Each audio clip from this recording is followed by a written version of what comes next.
con una entrevista para conocer cuál es el nivel de innovación de la industria del archipiélago. Una entrevista que va a realizar Avelino Brito, director general de la Asociación Española para la Calidad, que además la Asociación Española para la Calidad es entidad colaboradora de este primer Congreso de Industria. Bueno, señoras, señores, soy Avelino Brito, el director de la Asociación Española para la Calidad. Bueno, en primer lugar, muchísimas gracias por acompañarnos aquí en la última de las intervenciones de este congreso, que como suele pasar en los buenos congresos, es la más difícil, no porque sea tarde y estemos cansados, no, sino porque han sido tal la cantidad de mensajes interesantes que hay en la cabeza que realmente pues ahora cuesta conseguir la concentración, ¿no? Nuestra asociación es una asociación seguramente no muy conocida, pero sí antigua. Este año, 61 años de historia. Somos una asociación de empresas y profesionales que nacimos para promover los valores de la calidad y de las buenas prácticas de gestión.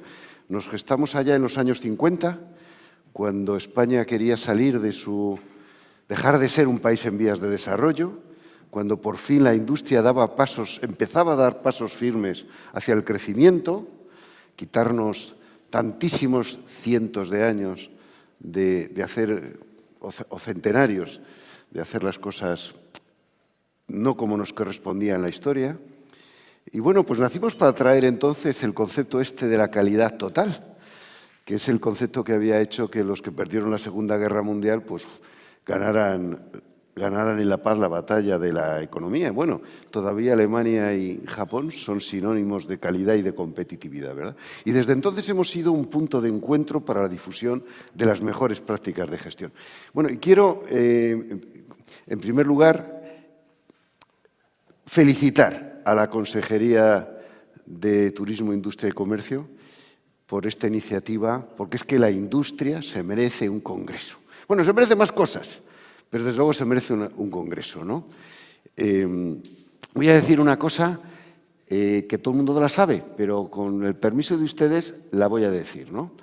Y es que la industria es creación de valor, la industria es trabajo de calidad, la industria es menos incertidumbre en el futuro y la industria es calidad de vida para todos, ¿no?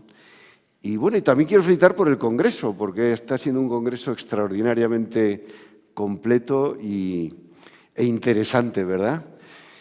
Y bueno, voy a presentar, bueno, entre las cosas que se han hablado, pues son las cosas propias de la industria, ¿verdad? Pues los temas de siempre, en fin, las cuestiones de la insularidad, las cuestiones, unas que son de aquí, otras que son comunes para todo el mundo, como el problema del cumplimiento normativo de la burocracia, en fin, tantos problemas que tiene la industria y también los nuevos retos de nuestro tiempo, ¿verdad? La digitalización, la sostenibilidad y retos de nuestro tiempo, pero que no son de ahora, que vienen de antes y que van a seguir para siempre, como por ejemplo la innovación. Tengo aquí a mi lado, y te agradezco muchísimo, Jorge, tu presencia. Tengo aquí a mi lado a Jorge Barrero, que es el director general de la Fundación Cotec. Jorge es un experto de los primeros en nuestro país y probablemente fuera también en materia de innovación. Y la Fundación Cotec es la fundación de referencia para la promoción de la innovación en España. La fundación, si no me equivoco, pues se fundó en 1990. Tiene un patronato formado por 100 empresas y además cuenta, y eso quiere mucho decir de la importancia de la innovación, cuenta con la presidencia de honor del jefe del Estado, Su Majestad el Rey, y que además es puedo dar fe, una presidencia de honor verdaderamente activa, ¿no? Y bueno, pues yo quisiera hablar de innovación. Y lo primero, la primera pregunta sobre la innovación. Primero, el principio, ¿no? Cuéntanos qué es la innovación. Jorge, háblanos de la innovación, por qué es importante, cómo se relaciona con la actividad económica. Bueno, antes de eso, permíteme que me sube a las felicitaciones por este congreso y también al agradecimiento por hacernos formar parte y, por supuesto, a todos los que estáis aquí a esta hora de la tarde. que aunque es una hora menos que la que tenemos ahora mismo Avelino y yo en la cabeza, pues sigue siendo, en fin, agradecer que estéis aquí, ¿no? Pues mira, a la innovación le pasa como la calidad, no es una magnitud física que se pueda describir matemáticamente y sobre la que haya un consenso. Si tú le preguntas qué es la innovación a un ingeniero, seguramente te la describe de una manera. Si se lo preguntas a un chef, te lo dirá de otra, a un entrenador de fútbol. Hay tantas definiciones seguramente como intereses, ¿no? Al fin y al cabo, todas las definiciones de innovación son instrumentales, persiguen un interés. Y yo te voy a decir cuál es la que tenemos en Cotec y cuál es el interés que persigue. Para Cotec, innovación es todo cambio basado en el conocimiento que aporta valor. Y siempre hacemos énfasis en que todo cambio no es solo cambio tecnológico, todo conocimiento no es solo conocimiento científico y todo valor no es solo valor económico. ¿Y cuál es el interés que perseguimos cuando redefinimos así nuestro objeto de estudio en 2015? Pues evidentemente no perdernos nada, porque cada vez está más claro que no está nada claro, que vivimos en un mundo confuso, complejo, incierto y que, digamos, los esquemas clásicos, lineales, sobre cómo funcionan las cosas, hacen aguas por todas partes, ¿no? Por eso nosotros de entrada queremos definir la innovación de la manera más amplia posible y luego, eso sí, tenemos nuestros focos. No podemos abordar, como quizá nos gustaría, todo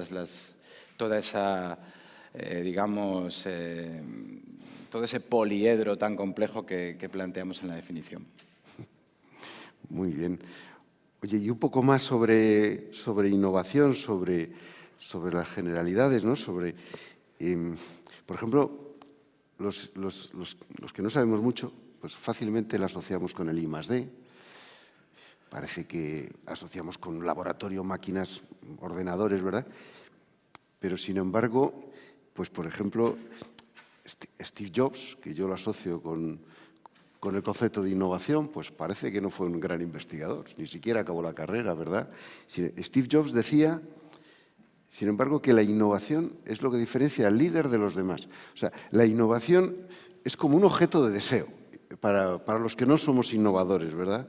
Y yo, pues, en todo esto, pues, me pasa un poco lo mismo por la calidad, ¿no? O sea, ¿la calidad es cosa del Departamento de Calidad o es cosa de todos? La innovación es del Departamento de Innovación o es cosa de todos. ¿Cómo podemos innovar los demás? ¿Es materia de genios, reservada para los genios, o la gente normal también podemos innovar?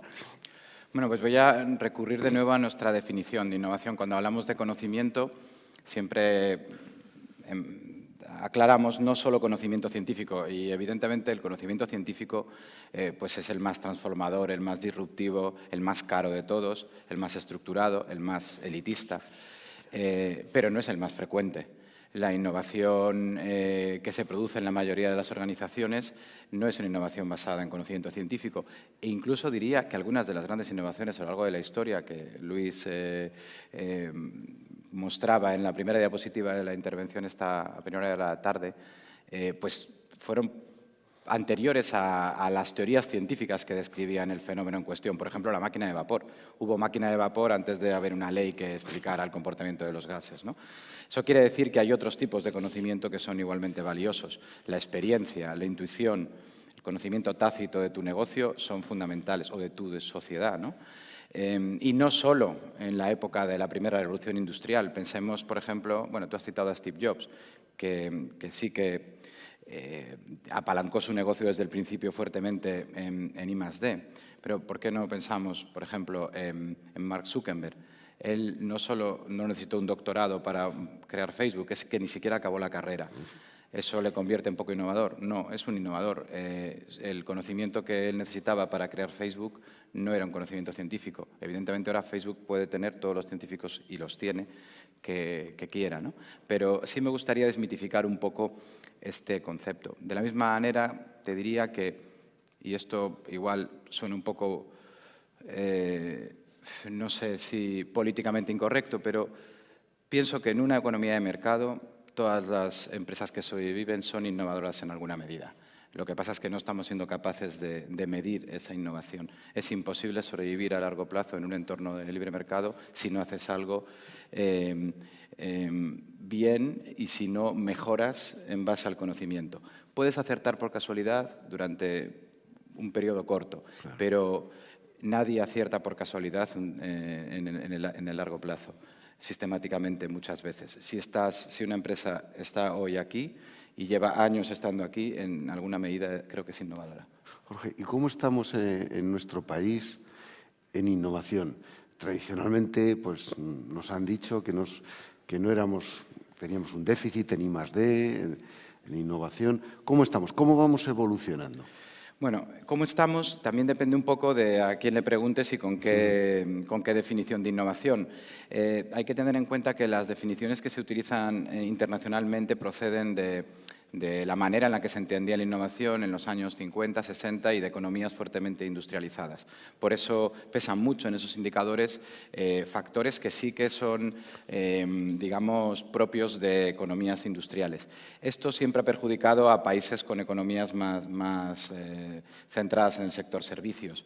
Y, por tanto, pues si tú analizas cómo está España, bajo la óptica de los indicadores industriales, como sabéis mejor que nadie, en un país que tiene un peso industrial bajo, pues la foto en la que salimos bastante flojos en esa foto, ¿no?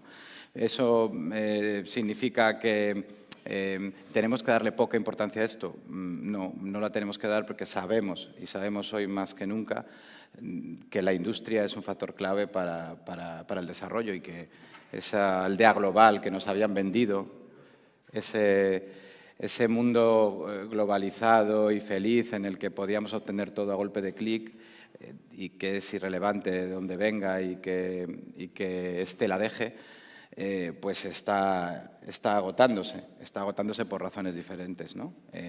Hemos visto cómo la pandemia ha puesto en jaque todo ese modelo, luego hemos visto cómo lo hacía un simple accidente de un barco en el canal de Suez, ahora tenemos una guerra, por tanto está más claro que nunca que la industria es un activo estratégico de toda economía y ese sueño de reindustrializar Europa probablemente esté también ahora más cerca que nunca, ¿no?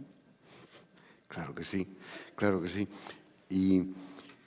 Y estos años tan difíciles que hemos pasado, ¿cómo valoráis desde la Fundación? ¿Cómo nos está afectando? ¿Cómo está teniendo un impacto positivo, un impacto un poco por definir dentro de la incertidumbre? ¿Ha afectado más a un sector que a otro?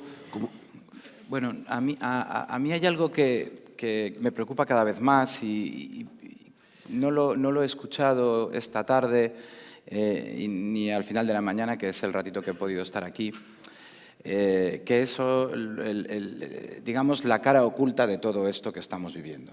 Es obvio que el camino lo está marcando la tecnología y es obvio que el que se enganche a ese tren pues va a tener más oportunidades que quien no lo haga, ¿no? Pero es obvio también que va a haber perdedores por el camino. Y no son unos pocos, son millones de personas y probablemente millones de empresas. Y que la solución que debemos dar como sociedad a esto no puede ser tan simple como pensar que todos vamos a acabar programando robots o que todas las empresas van a ser empresas plenamente digitalizadas, ¿no? Yo creo que hay que empezar a entender que toda innovación, por su propia naturaleza, produce desigualdad, porque siempre hay una brecha entre quien genera y posee el conocimiento, quien puede acceder a él y el resto de la humanidad. Y esto es inherente a la innovación desde que uno de nuestros ancestros talló un hacha de piedra, ¿no? Seguramente la usó para tener una ventaja sobre el vecino, ¿no?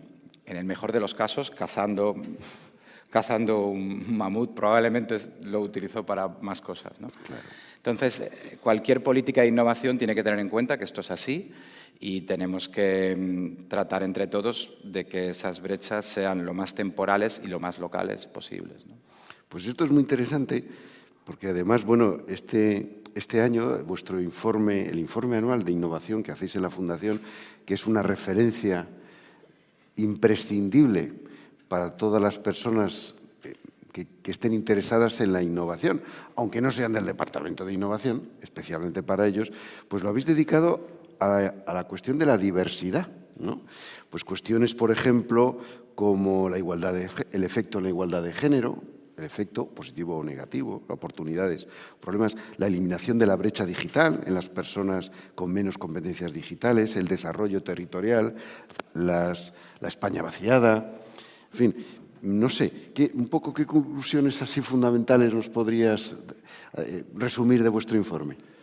Bueno, el informe lo que hace es un compendio de reflexiones en torno a esta dualidad que acabo de exponer, ¿no? La innovación como herramienta para combatir desigualdades, pero también como un fenómeno que produce en sí mismo desigualdades que hay que abordar, ¿no?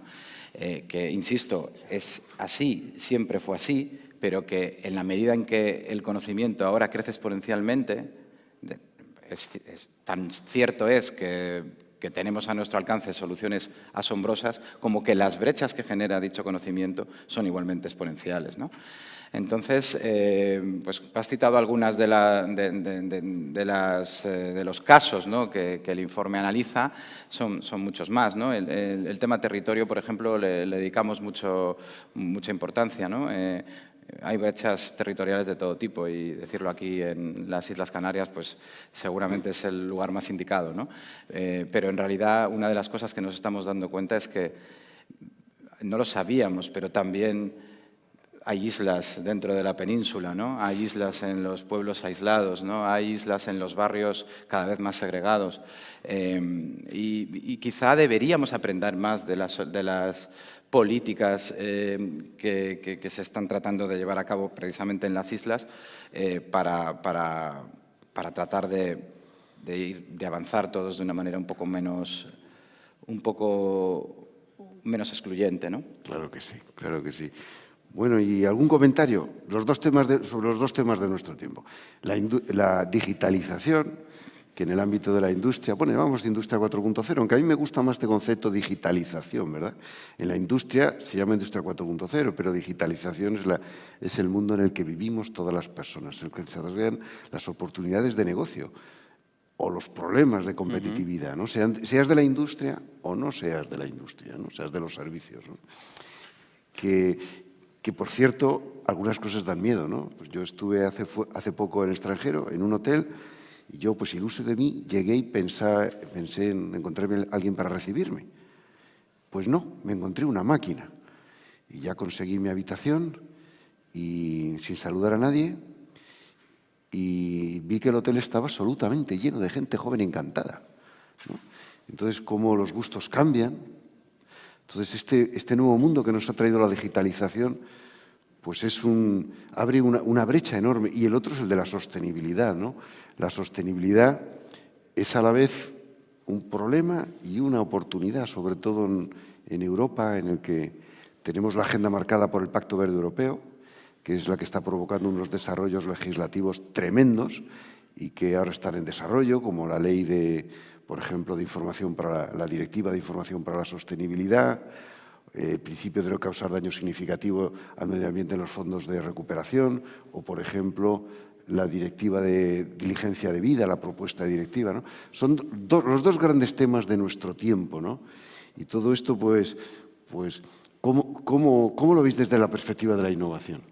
Bueno, déjame que añada un tercer tema que completa bastante, yo creo, la foto al menos de las preocupaciones de Ecotec, ¿no? Nosotros hablamos de las 3 transiciones. La primera tiene que ver con los flujos de información, de lo analógico a lo digital. La segunda tiene que ver con los flujos de materia y energía, ¿no? De una economía lineal a una economía circular.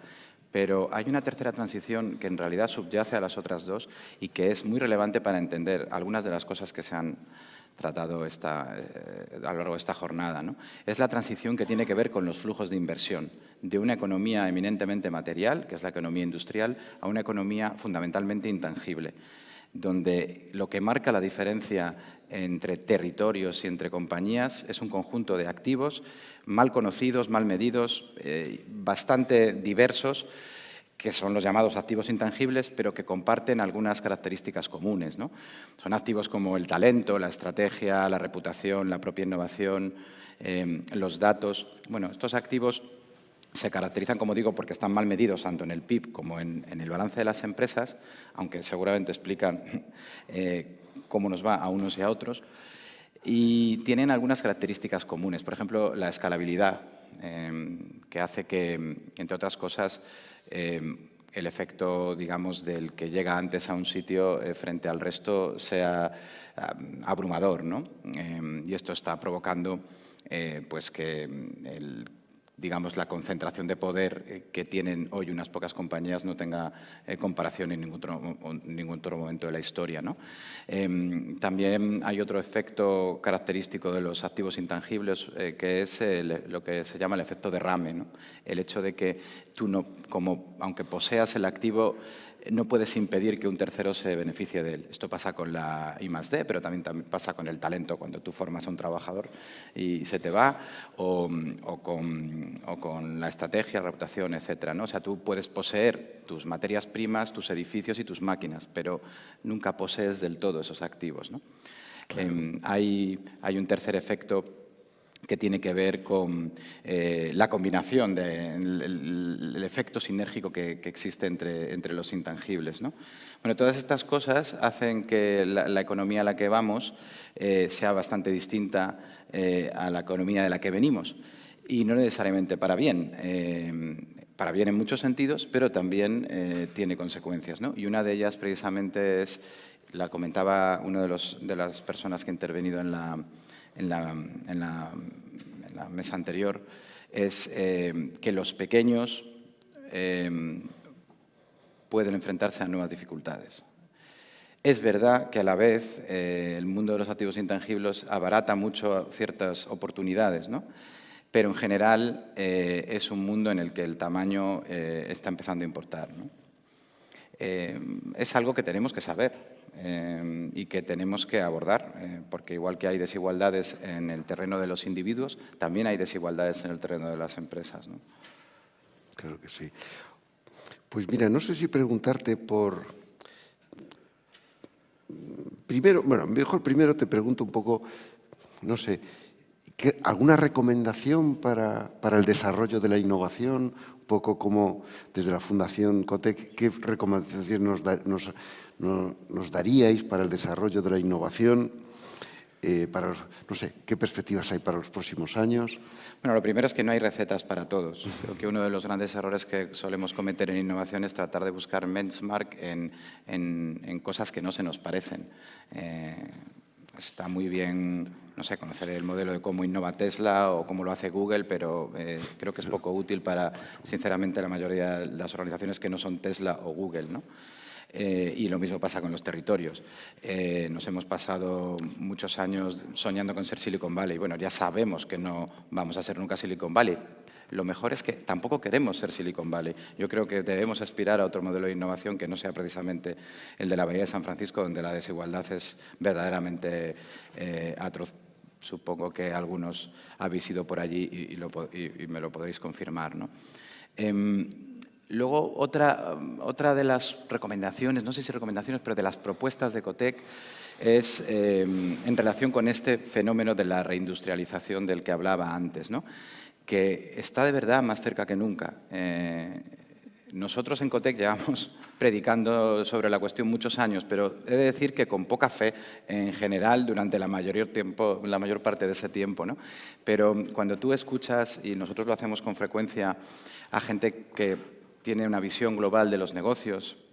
Hace un par de semanas, por ejemplo, al consejero delegado de Maersk en España, ¿no? la operadora de transporte naval más importante del mundo, y te cuenta que verdaderamente las grandes compañías están cambiando su estrategia de producción global, que China más uno ya es casi o China más dos es mandatorio, y que además ese más uno o más dos no tiene por qué ser Vietnam o Corea. No digo que vaya a ser Canarias, pero puede ser Marruecos o puede ser Rumanía, ¿no? Esto es un cambio que no estaba en la agenda de mucha gente, ¿no? Y crees una gran oportunidad. Cuestiones como la automatización pueden ayudar a reequilibrar esto, porque una de las razones por las que gran parte de la producción mundial se ha llevado a Asia son los costes de mano de obra, que son justamente costes que se reducen mucho a medida que se automatizan las empresas, ¿no? Todo el cambio de paradigma de la economía circular también ayuda, ¿no? Porque podríamos pensar en acoplar más esos costes energéticos o sea, digamos que el coste energético o la red energética tal y como la entendemos hoy no es tan relevante pensando en una economía del hidrógeno, ¿no? Donde puede haber otro modelo de producción y distribución. Y por último, pues tecnologías de las que se han hablado aquí, ¿no? Y que forman parte de esa caja de herramientas que llamamos Industria 4.0, como la fabricación aditiva, que también es una oportunidad pues para cambiar el modelo, ¿no?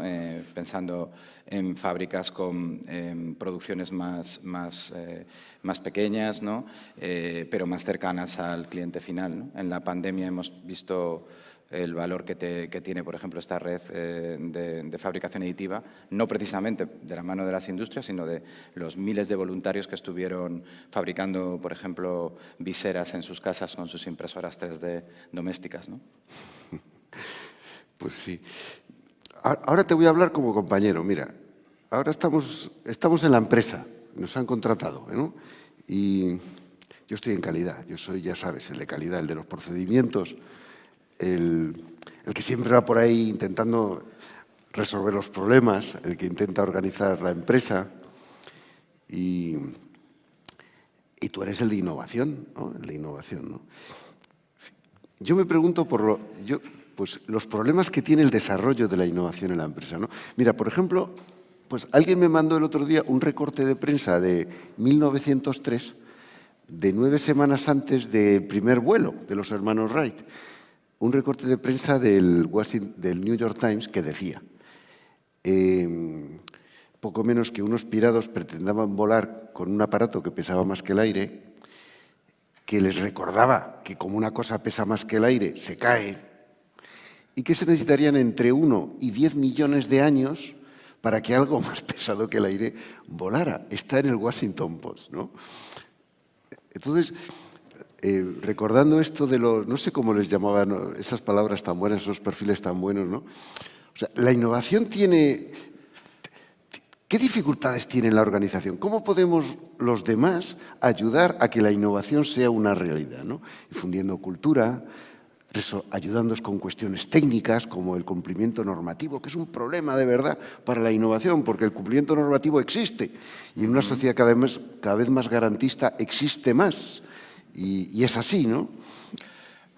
La relación entre calidad e innovación es una relación muy interesante, ¿no? Porque yo creo que se necesitan mutuamente, pero a veces se estorban también. El fundador de LinkedIn dijo una frase que a un experto en calidad le pondría muy nervioso, que es algo así como: si estás orgulloso de tu prototipo es que lo has lanzado demasiado tarde, ¿no? Esto demuestra pues, que a veces lo mejor es enemigo de lo bueno, ¿no? Pero además, cuando hablamos de innovación, yo pienso mucho en términos de calidad a veces, porque claro, volviendo al inicio de la conversación, ¿no? Y cómo se definía innovación en los años 50 y en el contexto de los ingenieros de la OCDE, que definieron un poco todos lo que es los estándares. Para hablar de innovación en un proceso industrial, pues digamos que tienes todos los elementos bastante claros. Tú tienes una serie de etapas que transforman una materia en otra, en un producto final o varias, y tienes un estándar de lo que quieres producir muy claro, ¿no? Y eso es, digamos, uno de los objetivos precisamente de las políticas de calidad. Si este fuera el caso de todos los fenómenos, es decir, conocer bien el proceso por etapas y tener un consenso sobre lo que significa verdaderamente la calidad final, pues la innovación sería mucho más fácil. El problema es que no siempre nos encontramos con situaciones así. Voy a poner un par de ejemplos, ¿no? La innovación en sanidad. Pues bueno, ya creo que podemos decir que tenemos un consenso un consenso, además de la Organización Mundial de la Salud, sobre lo que es un individuo sano. Un consenso que no es estático, porque lo que se creía que era un individuo sano hace 100 años era a lo mejor una persona que está más bien rechoncha y que tenía un buen color, ¿no? Que todavía en los pueblos algunas abuelas te dirán que sano te estás y tú te tienes que preocupar porque eso es que te has puesto como un trullo, ¿no? Pero ahora ya hay un estándar de lo que es la salud de un individuo, pero estamos muy lejos de tener bien descrito el proceso por el cual un individuo enferma y vuelve a sanar en un hospital, ¿no? O en un sistema de salud. Con lo cual, ahí tenemos una dificultad porque el proceso no está bien conocido como puede ser el de fabricación de un producto, ¿no? Pero es que hay todavía un escenario que es peor. Por ejemplo, en el caso de la educación. Ahí ya no solo es que no tengamos claro cuál es el proceso en etapas que convierte a un niño sin educar en un niño educado. Ahí es que ni siquiera tenemos un consenso social sobre lo que es un niño bien educado. Habrá una familia para que un niño bien educado sea el que no responde nunca o el que sigue las reglas de urbanidad, pero para otra familia, a lo mejor no tan lejana, el niño bien educado es el que es capaz de tener sus ideas propias y sus argumentos, etcétera, ¿no? Entonces, bueno, digamos que el concepto de calidad funciona muy bien en algunos ámbitos, pero si tú quieres analizar la innovación como un fenómeno mucho más amplio, te falta muchas veces ese estándar, ojalá lo tuviéramos, ¿no? Claro que sí. Bueno, es que la calidad es un concepto muy difícil de definir, ¿no? Así como tú pues, definías la innovación, y yo creo que está bien definida, la calidad es difícil. Lo que sabemos es lo que no es calidad, ¿no? Ahí sí sabemos. Pero la calidad como tal es difícil de definir, ¿no? Sobre todo en este mundo, por ejemplo, en las cuestiones que son pues, más humanas, como todas las que has descrito, la educación, la sanidad. La calidad en la fábrica probablemente sea más fácil de definir, pero la calidad en las personas es otra cosa, ¿no? Es otra cosa, ¿no? Y bueno, pues la calidad va evolucionando efectivamente. Ahora pues manejamos una calidad mucho adicionalmente a la que ha existido, ¿no? Pues probablemente la primera, la del Forte, pues era del control de calidad. Pues después de la Segunda Guerra Mundial vino el boom industrial y el despliegue del comercio. Entonces pues manejábamos una calidad más de procesos, pero es que ahora la calidad es de personas con la digitalización, ¿verdad? Y yo creo que se está aproximando mucho al concepto de innovación, porque la calidad ahora, la del siglo XXI, persigue poner a la persona en el centro, que la empresa sustituir productos por personas, como decía Luis Pardo, y en ese sentido pues yo creo que es mucho más cercano al concepto de innovación, que al final lo que persigue es verdaderamente ser una herramienta para la creación de valor, ¿no? Hay veces que es más fácil definir las cosas por exclusión, ¿no? Como decías, ¿no? No sabemos muy bien qué es la calidad, pero sí sabemos lo que no lo es, ¿no? Nosotros también jugamos a eso con nuestra propia definición, ¿no? Porque, recuerdo, cambio, conocimiento y valor son los tres elementos que para Cotec son necesarios en un proceso de innovación. Pero a veces hay cambio con conocimiento y sin valor, ¿no? Es lo que en Cotec llamamos ocurrencias, ¿no? Y son muy frecuentes porque la única manera de tener buenas ideas es tener muchas ideas. Otra cosa es que hay personas que las filtran internamente y otras que las sueltan. Pero hay que saber que en cualquier modelo de innovación la mayor parte de las propuestas serán poco útiles, ¿no? Serán pensadas, no digo que no, pero poco útiles. Una de las características de un buen modelo de innovación es precisamente tolerar las ocurrencias, pero no apostar por ellas, saberlas identificar rápido, ¿no? Pero también a veces hay cambio y valor sin conocimiento. Es lo que los anglosajones llaman serendipias y en Madrid los más castizos utilizan un calco que es chiripa, ¿no? Las serendipias tienen un papel en la historia de la ciencia y del progreso económico. Y hay que saber aprovecharlas, pero no puedes depender de ellas, porque como decía antes, digamos, las casualidades afortunadas, aunque existen, son raras, ¿no? Y también existe, digamos, la tercera opción, ¿no? conocimiento y valor sin cambio. Y esto yo creo que es más importante que nunca tenerlo claro, ¿no? No todo tiene por qué estar sometido permanentemente al cambio. Tenemos que ser capaces de identificar en nuestras organizaciones, en nuestras sociedades, aquello que no tiene por qué cambiar. Y ahora que estamos en este proceso tan loco de digitalización acelerada, a mí me gustaría hacer una llamada en ese sentido, ¿no? No hagamos con la digitalización lo que hemos hecho con el urbanismo. Intentemos planificar antes qué parte tiene que ser digitalizado para un uso privado, qué parte puede ser digitalizado para un uso compartido, público, comunitario, y quizá qué aspectos de nuestra vida y de nuestra sociedad tienen que mantenerse como reservas naturales, sin digitalizar. Y pongo un ejemplo muy tonto, pero creo que es fácil de entender, ¿no? Durante el confinamiento todos hicimos cosas muy absurdas, aparte de pasteles y agotar el papel higiénico. Por ejemplo, hacer quedadas por Teams con nuestros amigos, celebrar cumpleaños. Bueno, era la única manera de vernos. Pero en cuanto abrieron los bares, todos salimos a correr a tomar una caña. O sea, nadie se le ha vuelto a ocurrir esto. ¿Por qué? Pues porque es una mala idea, porque hay una parte de nuestra vida que no puede ser sustituida, ¿no? En efecto. Y yo creo que esto es importante tenerlo siempre claro, ¿no? Claro que sí.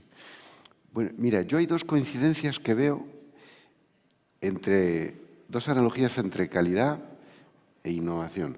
Los de calidad, una frase de la calidad es que la calidad nunca es resultado de la casualidad, sino del esfuerzo inteligente, ¿no? Esa es una frase de la calidad. Y otra frase, por ejemplo, de la innovación, Peter Drucker, al que mencionó Luis, pues decía que la innovación es 5% inspiración y 95% sudoración. En inglés, perspiration, ¿no? Entonces, ¿ves? Son el resultado del esfuerzo, no de la ocurrencia, ¿no?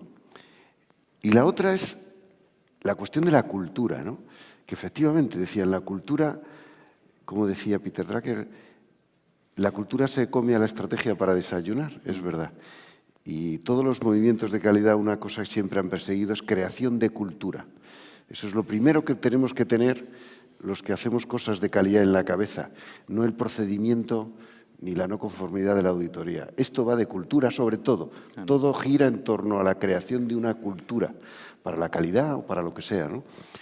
Entonces, yo creo que son dos analogías muy interesantes para promocionar la innovación en las organizaciones, la de verdad, la que hacen todas las personas, la innovación inteligente, ¿no?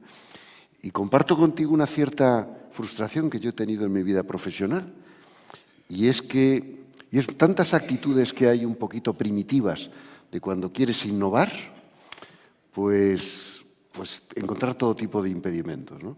Y eso es algo muy importante que tenemos que promocionarlos de calidad, porque la innovación para mí es lo que es. Bueno, hubo un tiempo de competencia y un espacio donde la calidad es herramienta de competitividad, sin duda, ¿no? Sin calidad no puede seguir. Pero la innovación marca la diferencia, ¿verdad? Bueno, yo creo que, por resumirlo, ¿no? La calidad es hacer las cosas bien y la innovación es hacer las cosas mejor. Puede haber una cultura de calidad sin innovación, pero desde luego no puede haber una cultura de innovación sin calidad. Porque si tú no sabes lo que está bien, no puedes mejorarlo, ¿no? Y en relación con la cultura, que comparto contigo que es la clave de todo, ¿no? A mí siempre me gusta poner un ejemplo para entender exactamente cuál es la relevancia particularmente de la cultura de innovación, pero puede ser aplicada a cualquier cultura. Cultura tal y como la entiende un antropólogo, porque cultura es una palabra muy peculiar, que tiene dos acepciones que podrían ser incluso antagonistas, porque cultura es, según la RAE, todas las destrezas y conocimientos que adquirimos a través del esfuerzo, eso es cuando se habla de que un hombre tiene mucha cultura, pero cultura también es aquello que recibimos sin esfuerzo, de manera a veces subconsciente, por el mero hecho de pertenecer a una comunidad. Y así es como definiría un antropólogo cultura, ¿no? O cuando hablamos de cultura mediterránea, ¿no? Y evidentemente los dos tienen su punto cuando hablamos de innovación, ¿no? Porque es verdad que el esfuerzo y el entrenamiento te pueden hacer más innovador. pero a mí me interesa, igual porque soy un poco baguete, mucho más la otra acepción, ¿no? ¿Cómo conseguimos un entorno en el cual la innovación nos entre por los poros sin necesidad de esfuerzo, ¿no? Que es lo que se ha conseguido en algunas de estas grandes compañías y no en la mayoría de los ministerios, por ejemplo, ¿no? Bueno, pues yo sí me pongo el ejemplo de... Bueno, voy a cambiar el ejemplo, qué demonios, ya que estamos aquí en Tenerife. El carnaval, ¿no? La cultura del carnaval. A mí no me gusta disfrazarme, ya lo digo. Pero, ¿qué pasa si a ti te gusta disfrazarte y si te gusta vivir esa fiesta? Pues si a ti te gusta disfrazarte y se te da bien, nacer aquí significa haber nacido en el mejor lugar del mundo para esto. Y, evidentemente, estás en el mejor contexto para que tus habilidades lleguen a su máximo potencial. Si a ti no te gusta disfrazarte, pero bueno, tampoco digamos, te molesta, vas a entrar en una dinámica en la que seguramente intentando acercarte a la gente que es popular o la que triunfa, te animes a hacerlo. Te vas a sentir arropado, vas a tener, digamos, roles a los que seguir y probablemente acabes entrando en esa dinámica mucho mejor que si estuvieras en cualquier otro lugar. Y si tú eres un soso como yo y no te gusta disfrazarte, pues seguro que puedes como mínimo beneficiarte de esa marca, meterte en la masa y pasar desapercibido y disfrutarlo, ¿no?